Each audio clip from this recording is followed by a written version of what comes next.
Let's learn how to make a bee from paper. So these are the things which you will require. Yellow, black and white paper, stapler, favicol and double-sided tape. So first step is to roll the yellow paper like this.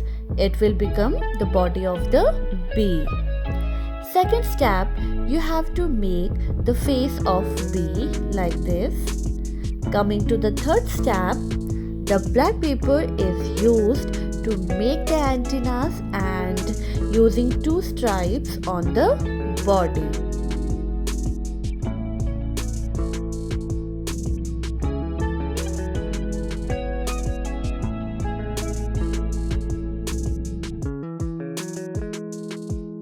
Last step is to attach the wings of the bee.